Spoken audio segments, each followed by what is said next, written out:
Thank you, everyone, for coming today. Naupaka's talk has obviously gathered a lot of interest from across campus. So it's great to see such a big group, happy group, talkative group. It is my pleasure to introduce Naupaka Zimmerman, who is a new assistant professor here at the University of Kansas, but he came here from the University of San Francisco, where he was a faculty member in the Department of Biology there. Naupaka is a native of Hawaii. He got his Bachelor's of Arts from Harvard in an interesting program, environmental science, public policy, and cultural anthropology. Talk about interdisciplinary, that's amazing. And then got his PhD from Stanford University in biological sciences in ecology. So his work is at the intersection of microbial and ecosystem ecology, and he specializes on endophytic fungi. And today he's going to talk about phyllosphere fungi. So wonderful. Thank you very much for coming. All right, thank you, everybody. Thanks for coming on this tornado potential day. We all go downstairs. I'm still learning the ropes. This is only my second semester at KU. So. Although, interestingly, my last semester at USF in San Francisco, we had the entire city of San Francisco under a tornado warning, which was the first in like 70 years or something. So anyway, so I'm very happy to be here with you all today. So I started in August in the Environmental Studies department. We're in the Environmental Studies program. And I'm going to share some of my, yes. Shout out from more people. There we go. I'm excited to share some of my research with you today. And the goal, I think, is just to kind of let you know where my head is at in terms of research, and then hopefully to think about any connections that we may have. And I have a few slides at the end talking about one of the projects I'm hoping to sort of spin up here. And so looking forward to connections as we go. Before I dive in, obviously, science takes a lot of people and it takes a lot of money. So thank you to all of the students and collaborators and colleagues over many years, funding from NSF and the Moore Foundation and JGI. So two major areas that I want to talk about today. These break down into sort of two big buckets. The first one is a series of studies looking at biogeographic structure, so trying to understand the environmental conditions that shape the makeup of these microbial communities across both landscapes as well as at a larger, more global scale. Second, a series of experiments and other studies trying to understand some of the function of these microbial communities in leaves and how they affect the ecology of their host plants. Sarah mentioned a little bit of this, but just for folks that I may not have encountered, a little bit of my background so you understand my headspace. It was a double major in environmental science and public policy and cultural anthropology. I went on to a PhD in microbial and ecosystem ecology working with Peter Vitousek at Stanford. And then I did a postdoc at the University of Arizona with Betsy Arnold that sort of got me some formal training in plant sciences and mycology and picked up some computational biology along the way too. So sort of key questions that I think about in terms of my overall research program. Again, sort of thinking about the biogeography, and here I'm specifically personally interested in above ground plant microbiomes. So there's a lot of research looking at soil microbiomes and root associated plant microbiomes, but I'm really interested in the microbes in leaves and particularly non-pathogenic microbes in leaves. And so I'm interested in those communities in terms of how the patterns of arrival of different species into sort of leaf microbial communities is shaped by things like community assembly and species interactions, the sort of community ecology level, and then also thinking a bit broader about ecological function. And this is, again, things like how a plant may photosynthesize, how plant leaves decompose, those sort of more ecosystem level questions. my long-term research goals are, again, sort of, you can sort of think of this as structure of communities and function of communities, if you want to break it down. Okay, so before I dive into the research, I just want to set the stage for folks so you have a sense of sort of what I'm talking about when I talk about endophytic fungal communities. So in my head, one of the reasons this is a really cool system to think about is because each leaf is this bounded, highly replicated natural microcosm. And you can use it to study the ecology of microbial communities at all of these different nested levels of replication, which I think is really powerful. Leaves are also this crucial intersection point between the atmosphere and the biosphere. Carbon fixation happens in leaves. And so it seems to me pretty interesting to study the microbes that sit at that interface between those really important different areas. So when I talk about endophytes, I'm contrasting this to a couple other things. Some people talk about things very broadly when they talk about phyllosphere fungi, basically everything associated with leaves. And some people focus in sort of more narrow ways. So you can kind of break these down into a couple different categories. So you can think of things first off as epiphytes. So in other words, these are microbes that inhabit leaf surfaces. And this is an example from a species that I'll be talking a lot about today, Metrosideros polymorpha. It's in the Myrtaceae. It's an endemic Hawaiian tree that grows across many Hawaiian landscapes. The bottom here of these leaves is covered very densely in trichomes. And this is a scanning electron micrograph looking at those trichomes. But I also want to draw your attention to the fungal hyphae that are going across the surface. So here's another level of zoom.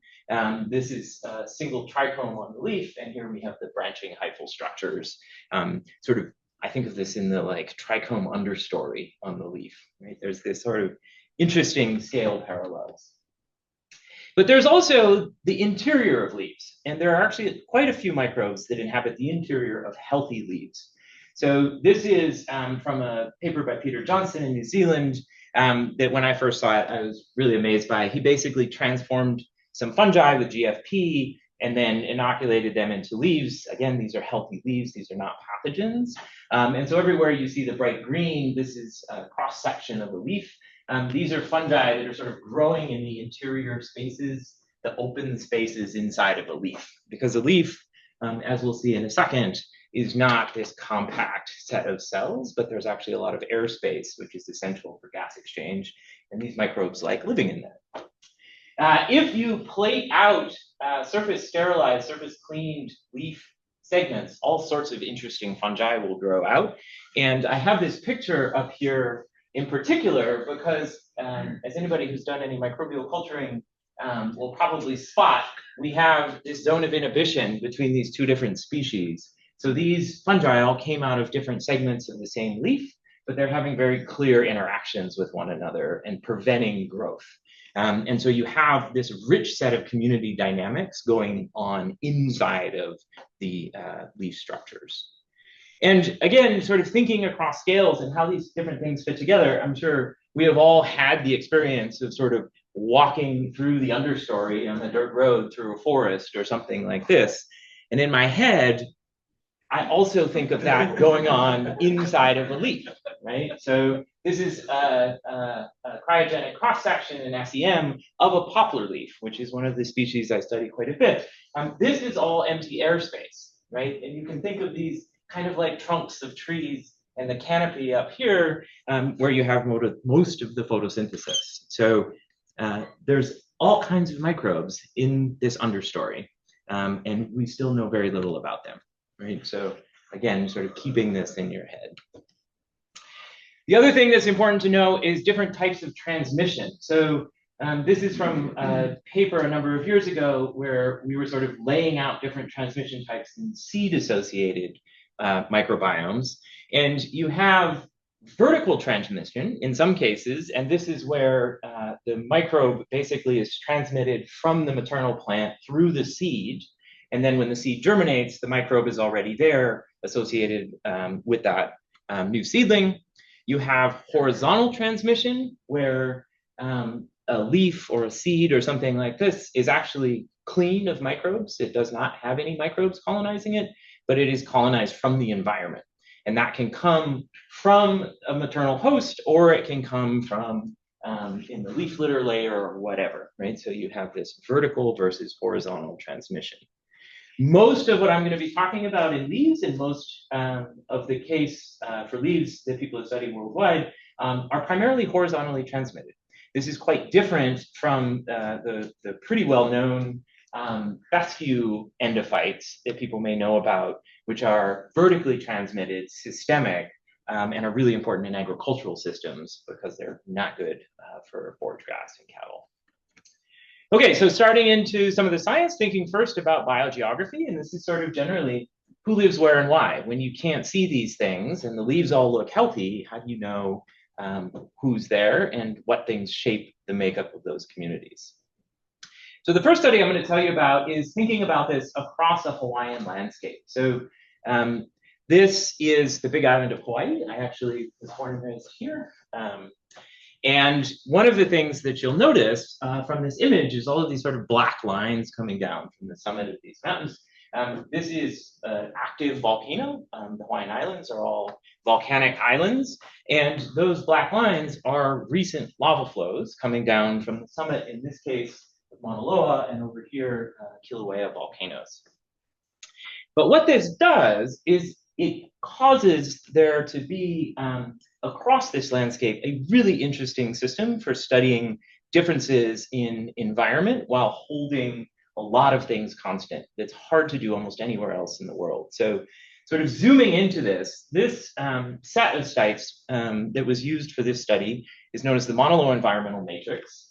And here we have, in the lighter gray and the darker gray, two different ages of lava flows. And these can be dated very precisely. Some of them are historical. So this lighter gray one is only 100 years old. So this is primary succession on raw basalt, starting up here at higher elevation near the summit and going down to lower elevations by the ocean. You have this on an island where prevailing trade winds hit against these high volcanic islands and dump massive precipitation. So this side of the island has a peak in mean annual precipitation of something like 6 meters of rainfall. So this is extremely wet.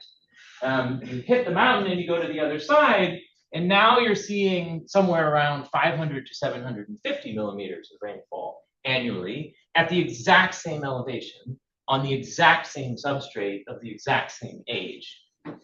So this is really powerful because you can independently vary things you care about and hold other things constant. So the major three things that I looked at here were elevation, rainfall, and substrate age, each of which you can vary independently, holding other things constant. So you can say, let's look at the same elevation on the wet and the dry side. And now you have a really wet and a really dry site at the exact same elevation. And you have these paired substrate ages of 100 years and 3,000 years, which cause very different soil nutrient availabilities due to primary weathering.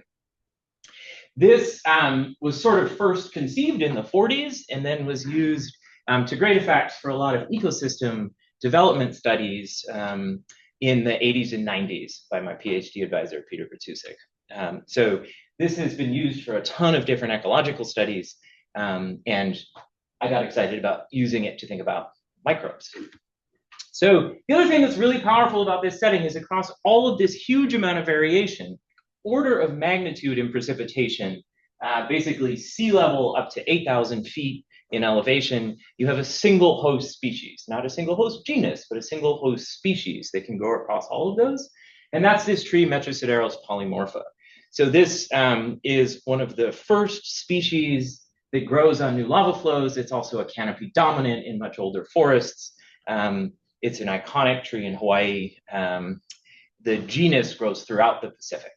So there are lots of species throughout the Pacific. And because of this really interesting biology and ecology, it's been the focus of tons of studies over the last few decades, spanning both its physiology and successional patterns, as well as its genetics. So there's really a lot of research to build on here. So the basic methods, I'm not going to spend much time on methods for anything other than basically this slide. A lot of the community stuff that I'm reporting uses the same sort of protocol that a lot of people use in this area of leaf-associated microbiomes. So basically, you collect asymptomatic mature sun leaves. You're trying to hold these various things constant by looking at sun leaves on the outside of the tree. You make sure that they're visually asymptomatic. You surface sterilize them, a little bit of bleach, a little bit of alcohol, really cleans these off. And there have been studies that verify that. You then extract total DNA from the leaf, or, and there's a little parentheses here, isolate and culture, which is really important and I very much advocate for. And then using PCR with fungal specific primers, you can amplify just a barcode region that works really well to identify fungi, and then sequence it with a bunch of different methods. I started when 454 was not a thing and people did Sanger sequencing and cloning. Through the 454 age, that disappeared, and now we're in the Illumina age and maybe onto the Aviti age, and who knows. But and then basically a bunch of bioinformatics. So that's how we get information about the identity of the organisms in these leaves. And before I dive into some of the community differences, I just want to make the point. So this was a sort of meta-analysis study that happened in 2013, where the authors took from all of these different papers. These were sort of early environmental fungal high throughput sequencing papers. So they got all the data from all of these and ran an analysis to try and understand across built environments, urban environments, soil, plant associated microbiomes, all these sort of different things, where high species or taxa, be careful with species, but like taxonomic richness was. And that red line is the study I'm sharing with you today. Across this tropical landscape, the richness of fungi associated with these leaves is higher than all of these other studies, and it's not really close. And this includes even things like soil fungi. So there's incredible diversity associated with these leaves. So the core question here is, do these sort of classical ecological parameters, elevation, which here is sort of a proxy for temperature, precip, and substrate age, which really we're thinking about soil nutrient availability and therefore leaf nutrient availability, or concentration, influence the structure of the communities or contribute to this high species richness. So again, just sort of in your head, thinking about these different ones. This is the first of what will be a whole series of ordination diagrams, which if any of you are community ecologists, you'll be extremely familiar with. But for those in the audience who are not, this is a dimensionality reduction technique. Basically, you're taking all of the different taxa and the number of sequences in some cases of those taxa, and you're trying to squash all of that information into 2 dimensions. And so the key thing to understand is that points that are closer together represent communities that have similar composition. So the closer they are, the more similar they are. The more far apart, the more different they are. So this now broken down is those different sites across that matrix. The colors represent sites. So this is the dry 700-meter elevation site.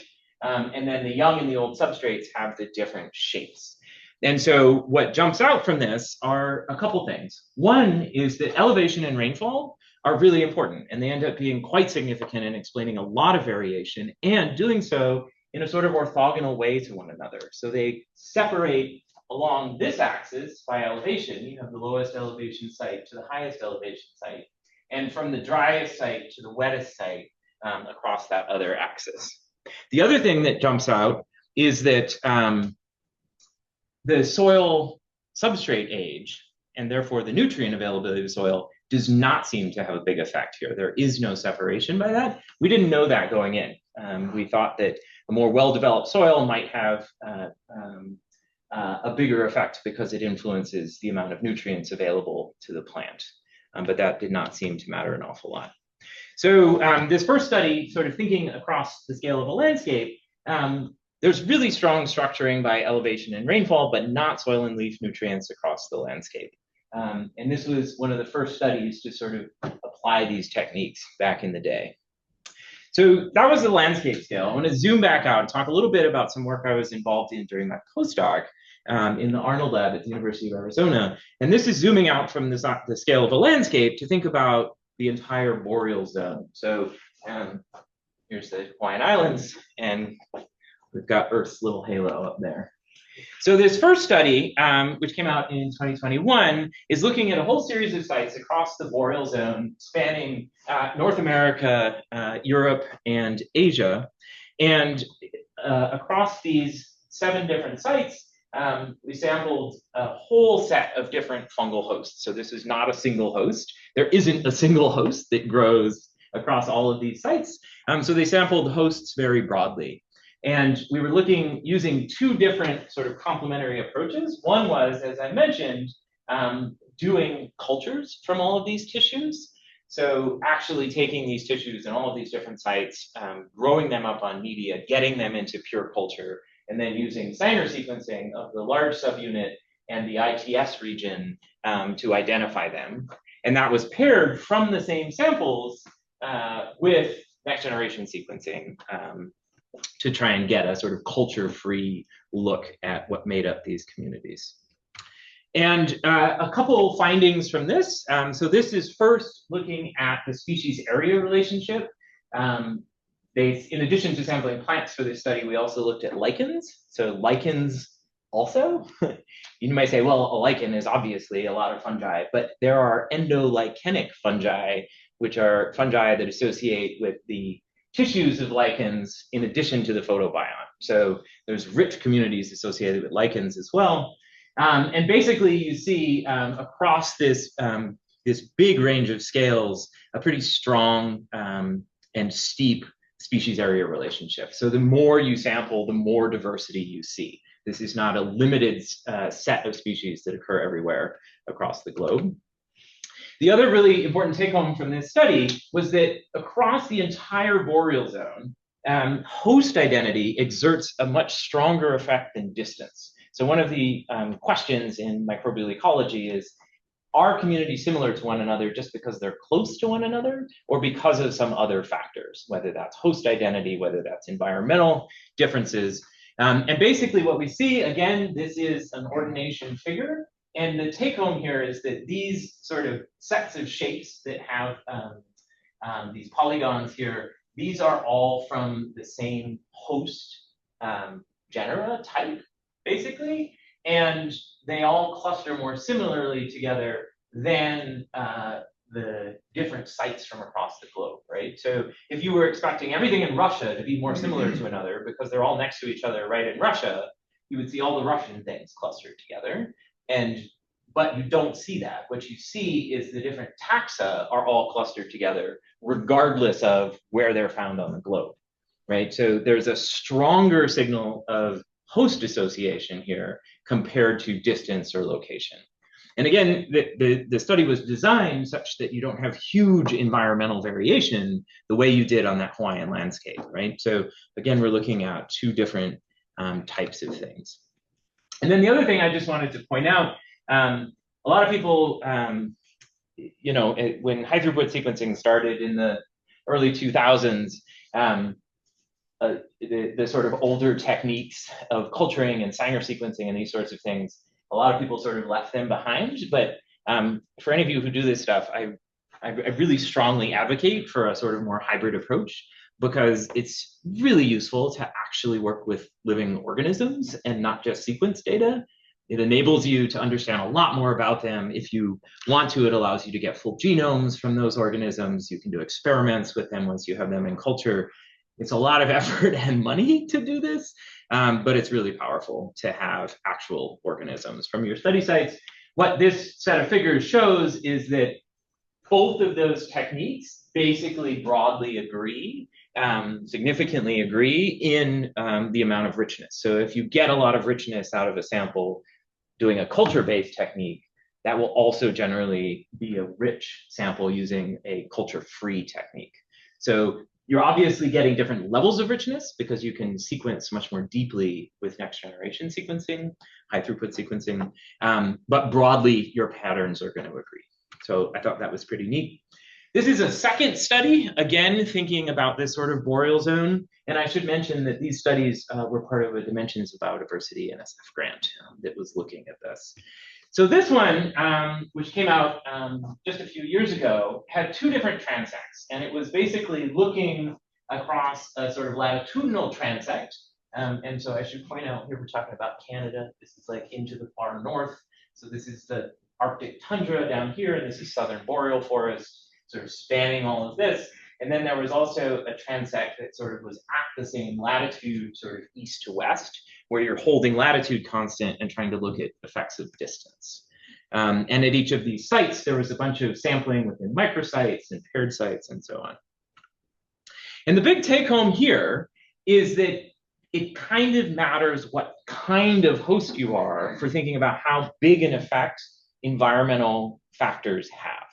So there were three major hosts that they looked at. They looked at this lichen, cladonia, they looked at the moss, flerosium, and picea, or spruce. And again, closer points are more similar.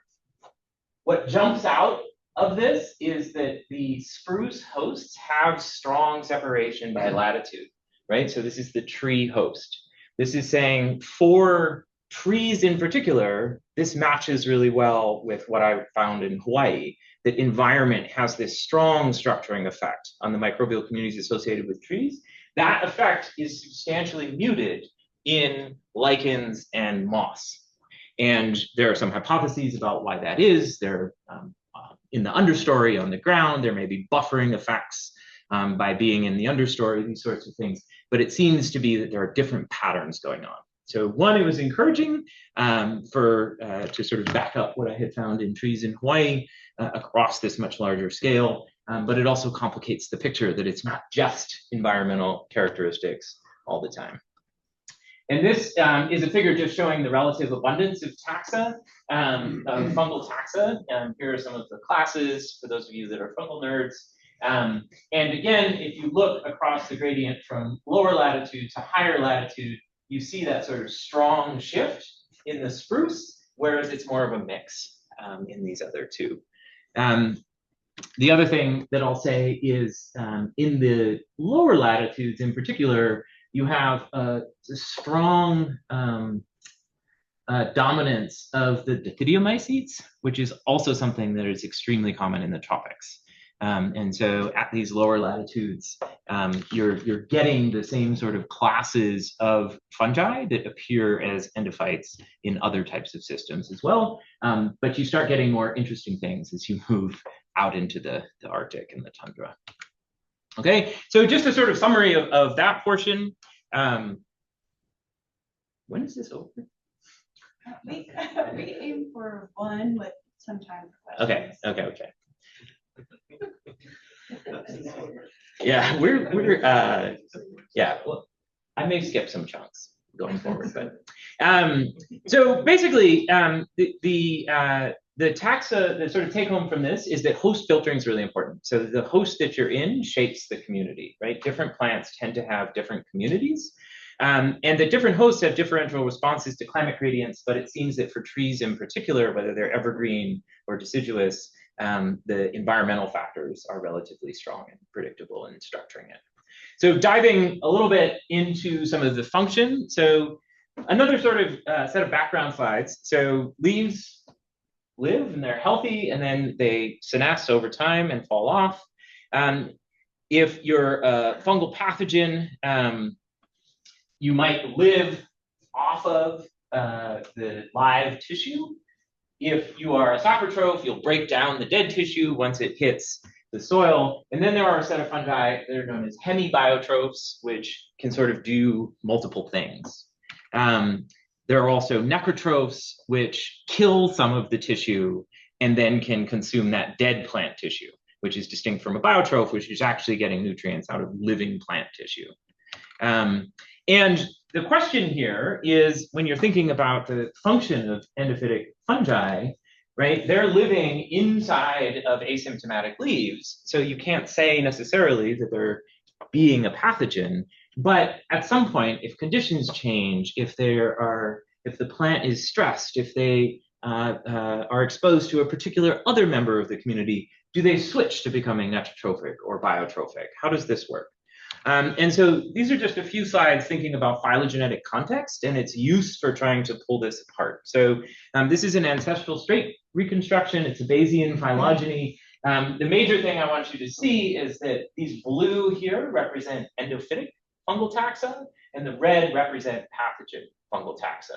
And so the more derived taxa you see here are all pathogens. And so the hypothesis from this is that you have emergence of this pathogenic clade out of what was a non-pathogenic endophytic clade based on this ancestral trait reconstruction. This is from a paper that we put together, came out in 2016, looking across the Xylaria taxa, the Xylariaceae. And again, the colors represent these different ecological modes, right? And so you see across this broad section of the phylogeny, you have pathogenic taxa, you have these endophytic taxa in green, and then the saprotrophic fungi in this sort of brown color. And if you look at just this clade, based on sort of the separation there, the majority of these end up being saprotrophic, but you have this sort of more derived clade that ends up being pathogenic. So at the level of sort of evolution, you also see the emergence of particular clades, that have very different fungal lifestyles, right, which are important for understanding their effect on the plant host. And you also have clades that are consistently made up of taxa that never produce these sort of pathogenic problems or never switch to saprotrophy and tend to be found in healthy living leaves. So the sort of take home here is that these foliar fungi exhibit a really broad set of life history modes, and you can use phylogenetic relationships to try and uncover and tease this all apart. And the sort of take home, the sort of little tongue in cheek, but endophytes are not always just pathogens or saprotrophs on vacation, right? They're not just always waiting for something else, but there are some taxa that appear to be endophytic as their key lifestyle.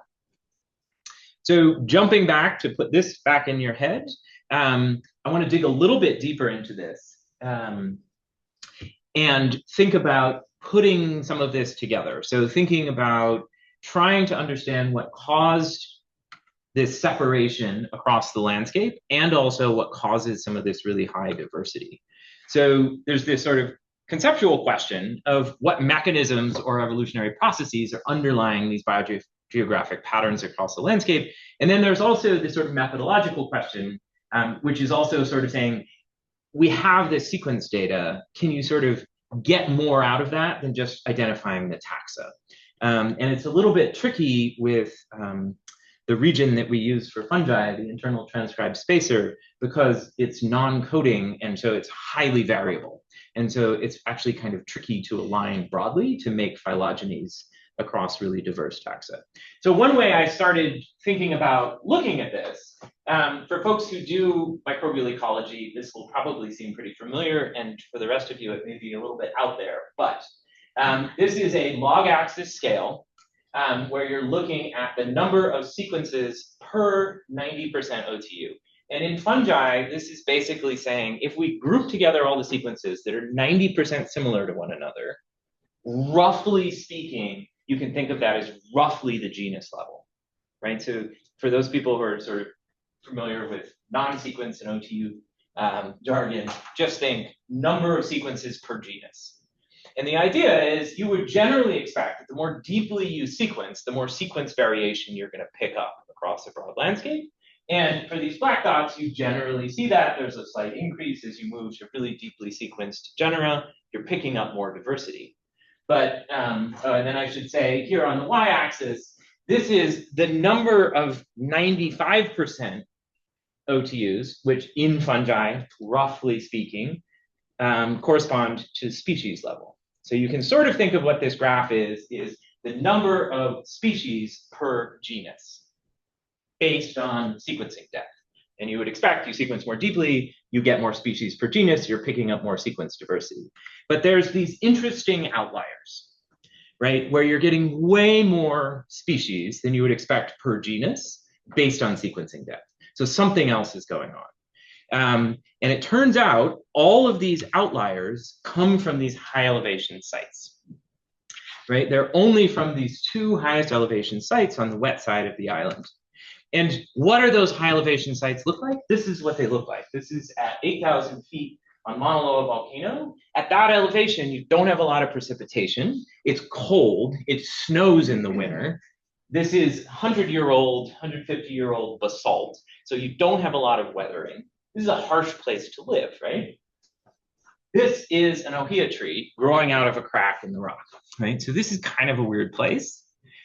This is what that looks like, right? That is basalt. That's like solid rock basalt. And you've got a little tree going there.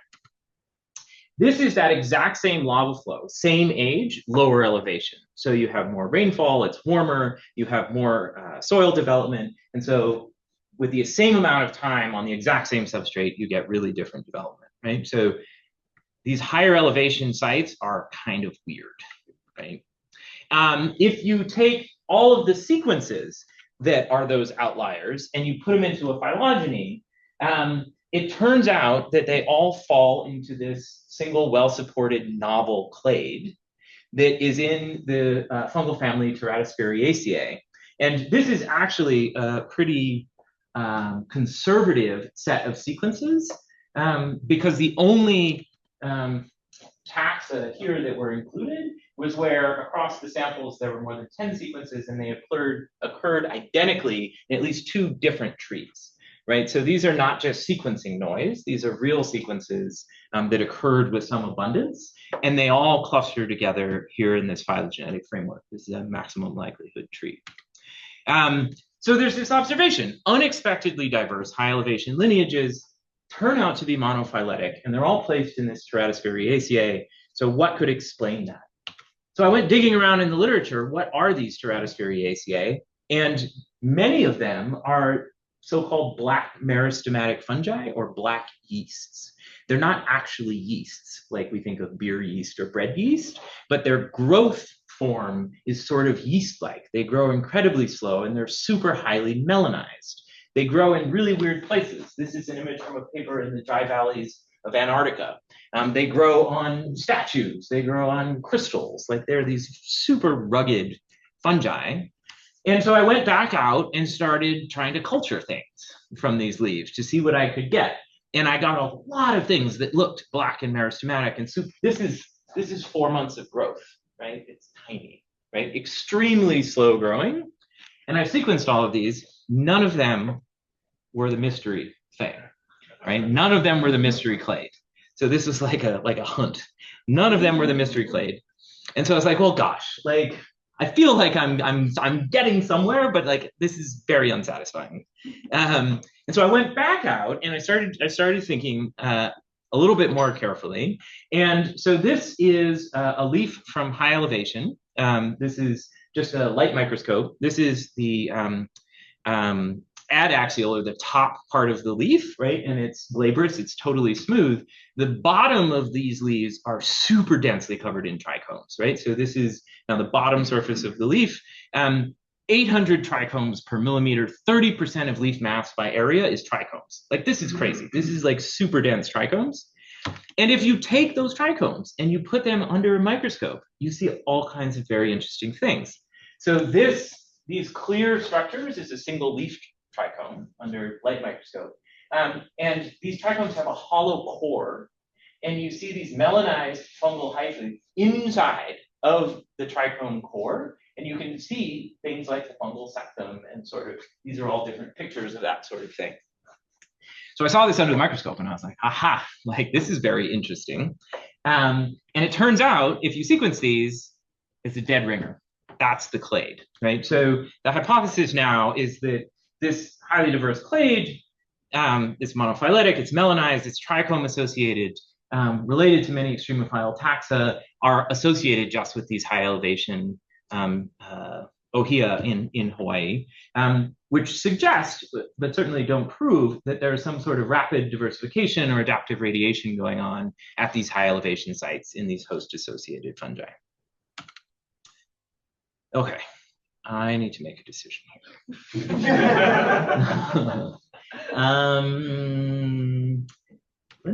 I'm just going to briefly tell you the sort of broad scope of this, but I'm not going to go into it so that we can end on time.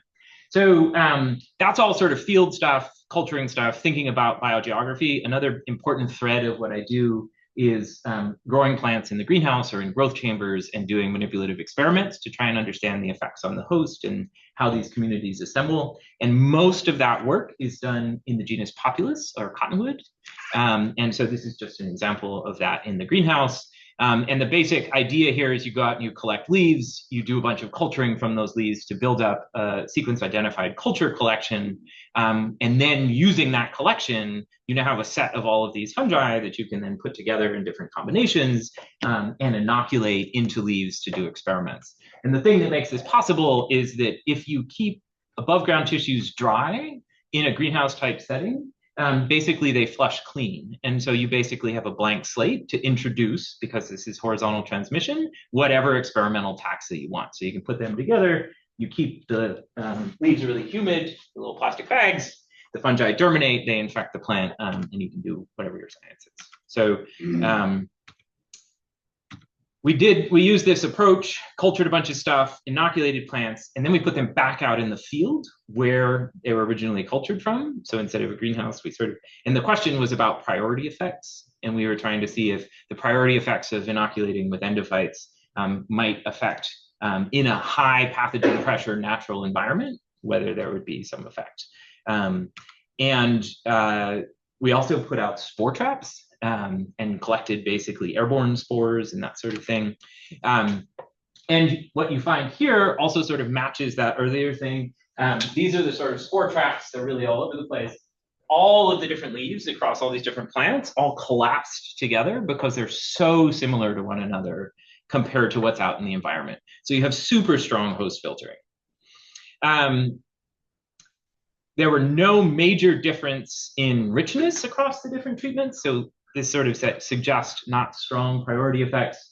If you just look at the leaves, there's variation, but there's no strong structuring, again, arguing against priority effects in leaves.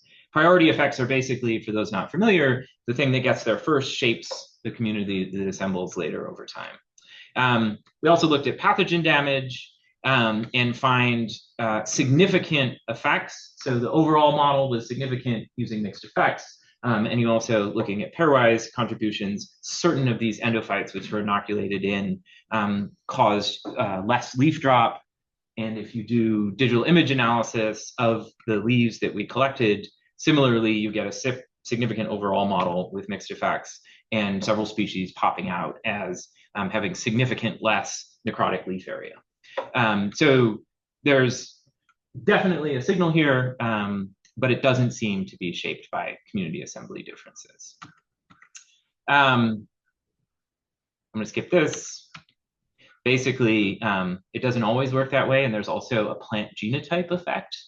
So if you do plant genotype by endophyte, by pathogen interaction studies, depending on the genotype, some genotypes are much weaker against pathogens, and sometimes adding an endophyte actually makes disease pressure worse on some of those genotypes. And again, some of the hypotheses here are that basically endophytes are, one hypothesis is that endophytes are weak pathogens. And so if there's a cumulative effect of stress on the host, and so if the endophyte goes in by itself, the host can handle it, doesn't cause a problem. But if you do that and then layer on a pathogen, now you're sort of piling up the effects on the host, and it sort of exacerbates the problem. And I will just quickly say that I've also had student projects. We found across the city of San Francisco, collecting from a street tree, you get very strong environmental structuring even just across the city. You have an east-west strong gradient based on onshore cold Pacific wind and moisture. And so even across the city, you get this strong separation based on environment in street trees. I had a student who's a public health undergrad, was really interested in this biodiversity hypothesis, basically that people who are exposed to more microbes in early life have better developed immune systems, right? This is a famous study looking at Amish kids, and it turns out they have really good immune systems. And she was really interested in how this mapped onto urban and public health implications. So this is purple air quality data. Across the city of San Francisco, you have very different effects. There's also very different sort of racial segregation in the city in different areas. The Black neighborhoods have the worst air quality in San Francisco. And so she was really interested in thinking about what microbes were in the air in these different places and how that might map onto people's health. So she did this really cool study sampling sort of bus shelters as sort of passive spore traps, and did a bunch of sequencing. We're still analyzing it, but basically one of the early take homes from this is that as expected, you have higher diversity of taxa in the areas that are closer to sort of lots of street trees and vegetation. And this is a super rich data set, and we're still working through it. I think I've also done some stuff in agriculture. This was a graduate student who was really interested, I'm just gonna jump to the big take home, was really interested in the effect of cover crop mixtures on the microbial communities that are pulled into those plants, right? So cover crops are grown when you're not growing your cash crop, and they provide different benefits. Oftentimes, people will do things that fix nitrogen to add nitrogen to the soil. You sometimes use things like radish to aerate the soil and sort of break up aggregates, prevent soil erosion, all this sort of thing. Basically, what he found, which was really interesting, is depending on the mixture, the microbes that went into a particular host could change. So these set of points are all from vetch, and these set of points are all from faba, and the colors are whether or not those two species were grown with radish. And what you see with vetch is that when things are grown with or without radish, you actually get totally different separated, you have separation in the communities in vetch. So this is not saying something else. This is saying what's inside of vetch changes based on what it's planted with. And so he was really interested in, he ended up doing a PhD in horticulture and is really interested in the applications for helping organic farmers sort of plan cover crop mixtures. And then this last study, this was a student who was really interested in thinking about drought interval and particularly in organic systems where you have cover cropping, the effect of drought interval on when you plow in or disc in your cover crops, and the implications of that for soil nutrient loss and breakdown of those cover crops. And basically, the longer a drought goes on before there's a rewetting event, the lower the decomposition rate is, and the less nitrate, for example, washes out of the system. And so there's some really interesting work there, and she and I are still working on filling all this apart too. And at KU, I'd be really interested in thinking about microbes in Eastern Cottonwood, which grows across the Great Plains. You all have amazing environmental gradients that many of you know about. And they're orthogonal, which is pretty exciting. And so I'm really interested in putting those together, potentially at a set of neon field sites that span the plains across the latitudinal gradient and also this east-west precip gradient, and try and understand how these things map out into this new ecosystem that I'm joining. Which would include the KU field station. Which would include the KU field station, exactly.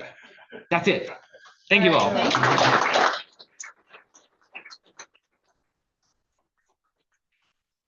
Go ahead and take questions. If anybody has to leave, that's fine too. But and then you're on Zoom, so you want to check the chat at some point. But questions for Naupaka?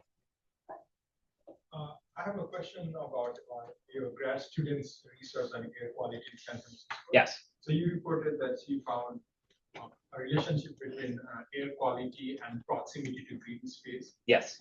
Did you guys also find?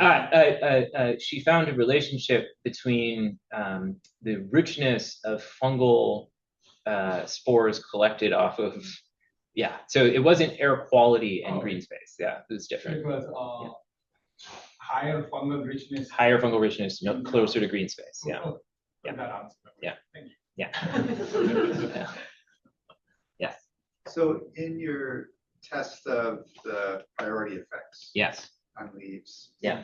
you had earlier said that you're avoiding pathogens, but when you're culturing out, you don't really know what they are, right? So were you avoiding pathogens when you tested priority effects? So we chose taxa. So I went very quickly through that, but basically the idea was we went out to the field in Utah, collected a bunch of leaves, brought it back, and also cuttings, right? So before bud break, brought the cuttings back. We then isolated a bunch of the out of healthy leaves, isolated different fungi, sequenced the fungi, and then also based it on a literature search of like well-known endophytes, came up with a set of 8, which we then we grew up in the greenhouse, the cuttings, so that the leaves flushed out and stayed clean. And then we inoculated with one of these different endophytes that we got out of the healthy leaves and monitored them for a little while to let it go in, and made sure everything was healthy. And then they basically went out and were exposed to the fire hose of the environment. So then in the absence of priority effects, it basically is negative evidence that endophytes impede pathogens.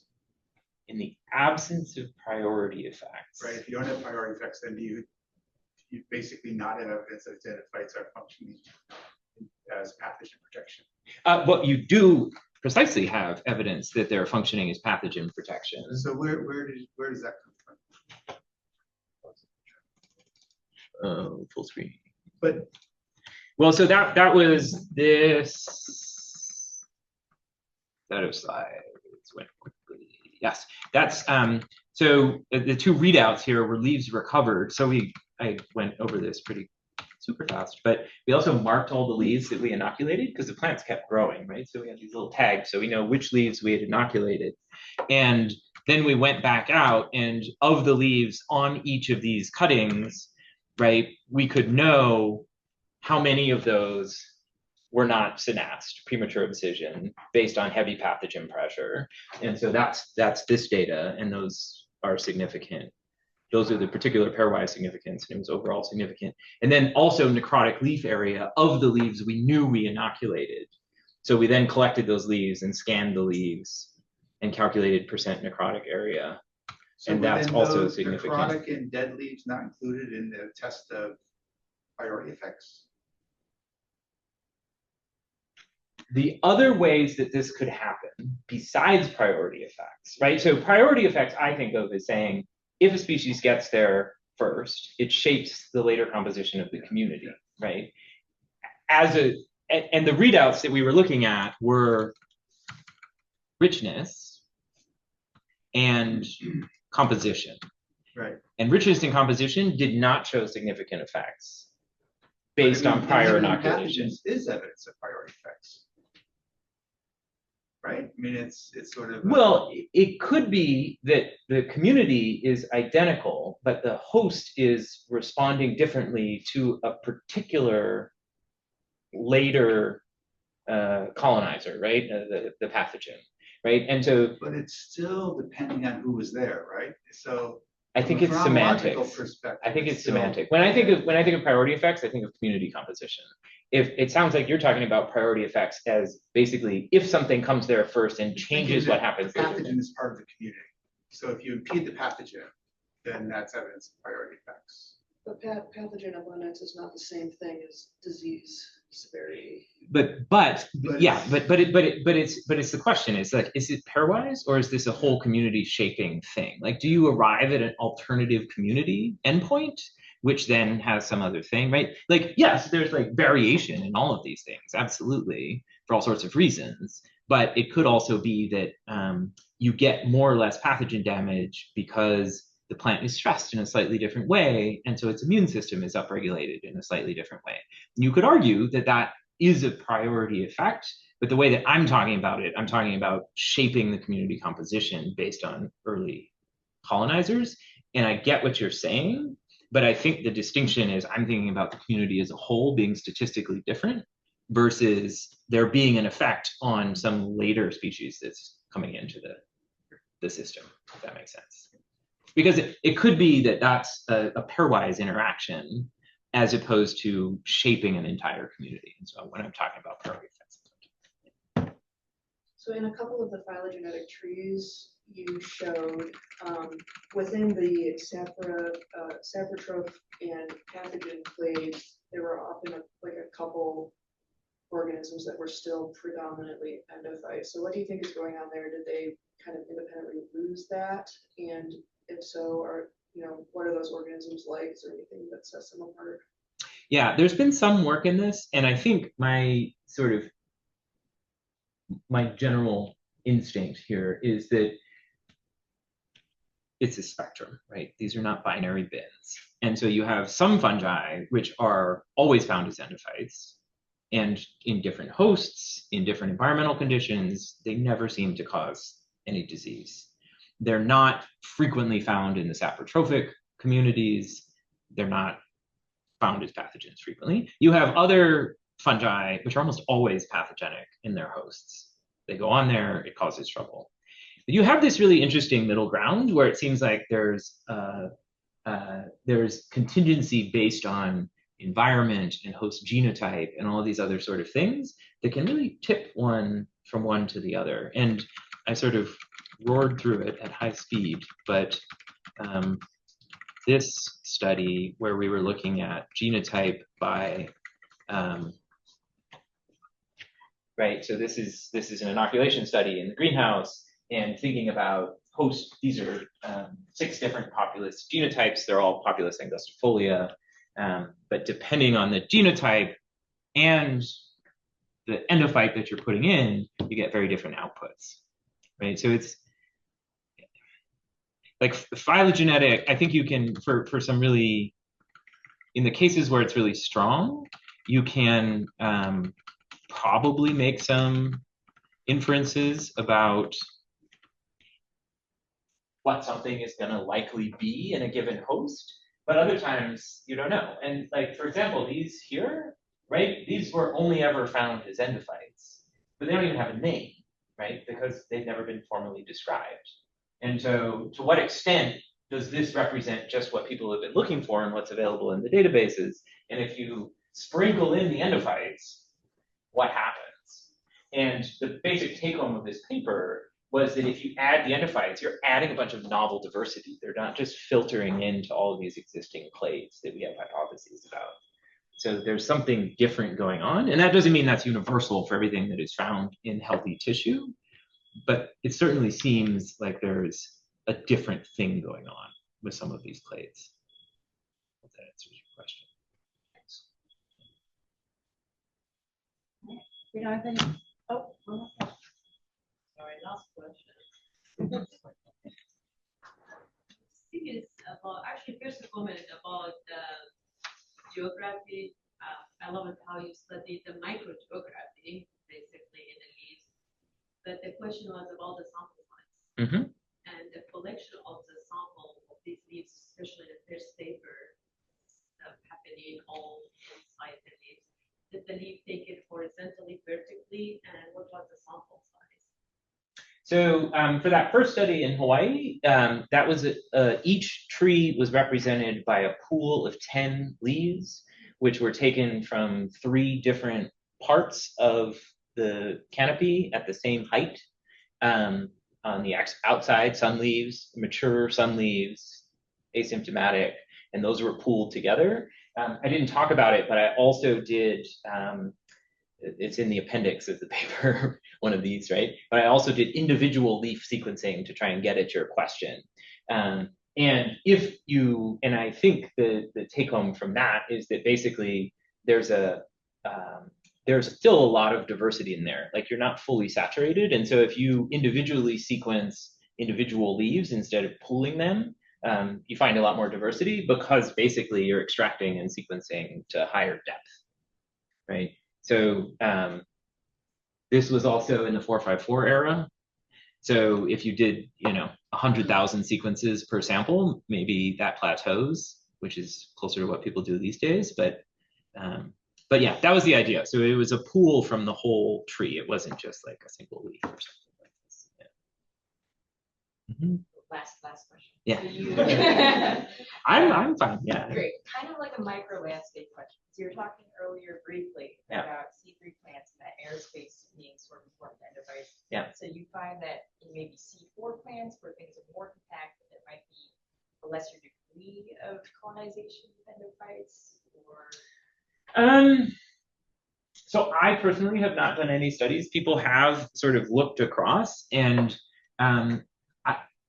I don't think anybody has done a really good sort of within leaf spatial breakdown of where exactly fungi are associating, right? That early one I showed you with the GFP, with the fungi in the leaf, right? That's kind of a proof of concept that you could do this with fungi and image leaves. But I don't think anybody's done a really careful study of like, are they predominantly associating with bundle sheath? Like, are they just hanging out in the bottom, right? Like what's going on there? And I also think we know very little for many of these endophytes where precisely they're getting their nutrients. Like, is this just sort of leakage from the plant cells that they're picking up on and the biomass is low enough that that's enough? Or is something else going on? Are they interacting with other microbes in there? Like what's going on? Is it dead tissue? Like we don't really know. It's pretty hard to get at, but I would love to know the answer. So on that note, I'm really curious about nutrition of trichome Yeah. endophytes. Like, Mhm. I think trichomes are maturity, so how they benefiting from how they make that. One hypothesis I have is it's about moisture. Like those high elevation, it's like moisture and environmental protection. It's slightly warmer, right? I mean, the trichomes are kind of like a little blanket on the bottom, and they also help retain moisture so that when the plant is transpiring, it can lose a little bit less moisture by creating a sort of slightly more humid microenvironment. So that's kind of the hypothesis, but I don't really know. Yeah, I don't know where they're getting their carbon source and like whether they're helping the plant or harming the plant or anything. It's just an observation that they're in there and they're really diverse. All right, let's give Naupaka a round of applause.